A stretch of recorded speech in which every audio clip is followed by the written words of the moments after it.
Hello and welcome back to another episode of ABI Labs. In the previous episode, Oliver discussed how we can use the MIS4 to carry out a parametric test on the optocoupler we have. He also mentioned that we have a customer in Latin America who was having a problem with their trains. They were finding that there was a delay in the response from the door of the train to the driver. They were finding that the doors were opening when they were actually closed. Once they implemented the BoardMaster into the repair and maintenance department, they were carrying out a functional test using the AICT module, and this test was telling them whether the device was passing or failing. However, this test did not give them more detailed information like a parametric test would do. So in that case, they implemented the MIS4. They worked out the switching speed, the propagation delay of the optocoupler, which allowed them to find out which actual optocoupler was at fault. They've previously replacing all 40 optocouplers, but then they minimized this all the way down to the actual optocoupler that was failing, saving them a lot of time and money. So Oliver, can you explain how we can use the multi-way connector on the MIS4 to carry out further tests on our board? Okay, so the last two instruments of the MIS4 is the universal I/O and auxiliary power supply, both coming from the multi-way connector. We do have a clip like this that comes off the MIS4 with all the multiple colours as well.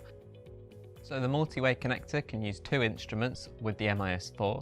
So those two instruments are the universal I/O and the auxiliary power supply. I'll show you the universal I/O here. So in this instrument, we've got 8 channels, all of them different colours, matching the cable I've got here. You can either set them to input, output, drive or sense, and you can either set them as high or low, and you can choose what high or low levels you want in the settings. So here, you can also choose the digital presets. Here we've got CMOS and TTL. You can also use analog presets such as 5 volts and 7.5 volts, and you can also choose custom levels. So with the instrument, you can either choose 8 channels, high, low, output or input. And then with the auxiliary power supply, we have 4 channels. We have one for positive up to positive 12 volts, one for negative 12 volts, one for positive 3.3 volts, and one for positive 5 volts. That's great, Oliver. So that's 2 of the 8 instruments available with the MIS4. Exactly. So in total, you've got an oscilloscope, waveform generator, frequency counter, your multimeters, your universal I/O, and your auxiliary power supply in one module. So Oliver, in the previous episode, you showed us how we can test for the propagation delay on this optocoupler that we have. How about the CTR? Okay, so for the CTR, the current transfer ratio test, another parametric test, it's very important to test that because for the propagation delay, we're testing the speed, and for the CTR, we're testing the intensity, as our friends in South America would say.